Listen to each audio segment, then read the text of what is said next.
నమస్కారం. జై శ్రీరామ్. భగవద్గీత 3వ అధ్యాయం 28వ శ్లోకం.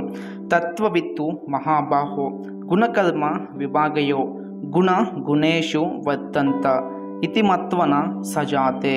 ఈ శ్లోకానికి అర్థం ఏంటి అంటే, అర్జునుడితో శ్రీకృష్ణ పరమాత్మ ఈ విధంగా చెప్తూ ఉన్నారు. ఓ మహాబాహువులు కలిగిన వాడా అర్జున, గుణ విభాగ తత్వమును కర్మ విభాగ తత్వమును తెలుసుకున్న జ్ఞానయోగి గుణములే గుణములయందు ప్రవర్తిల్లుచున్నాయని భావించి వాటి యందు ఆసక్తుడు కాడు అనేసి అర్జునుడికి శ్రీకృష్ణ పరమాత్మ చెప్తూ ఉన్నారు. ఇంకా డీటెయిల్గా చెప్పాలి అంటే, జ్ఞానయోగులు ఈ యొక్క శరీరంలో త్రిగుణాలు, ప్రకృతిలో త్రిగుణాలు, ఈ రెండు వాటితో అవే మమేకమవుతున్నాయి, వాటితో అవే కలుస్తున్నాయి, కదులుతున్నాయని భావించి వాళ్ళైతే వీటిలందు ఆసక్తిని అయితే చూపరు. అంతేకాకుండా జ్ఞానయోగులు శరీరం ప్రకృతి వేరు కాదు, ఈ రెండు ఒకటే అన్న భావనలో ఉంటారు.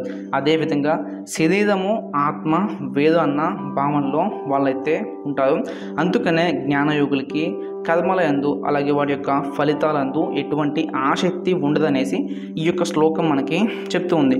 ఎందుకంటే ఇక్కడ మనం జీవాత్మ, ఈ శరీరం ప్రకృతి ఈ రెండు కూడా ఒకటే. ప్రకృతిలోని త్రిగుణాలే మన యొక్క శరీరంలో త్రిగుణాలతో మమేకమవి అవైతే కర్మలకి కారణమవుతున్నాయని జ్ఞానులైతే భావిస్తూ ఉంటారు.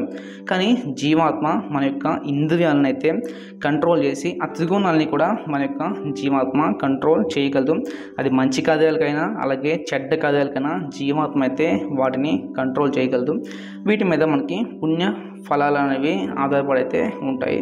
మనం మంచి పని చేస్తే దాని యొక్క ఫలితం అనేది మంచిగా ఉంటుంది, మనం చెడ్డ పని చేస్తే దాని యొక్క ఫలితం అనేది కూడా చెడ్డగానే ఉంటుంది. అయితే ఇప్పుడు మనం గుర్తుపెట్టుకోవాలి. ఇది ఈ యొక్క శ్లోకానికి అర్థం. మరిన్ని శ్లోకాలు తెలుసుకోవాలనుకుంటే మన యొక్క ఛానల్ అయితే సబ్స్క్రైబ్ చేసుకోండి, పేజ్ని అయితే ఫాలో అయిపోండి. జై శ్రీరామ్.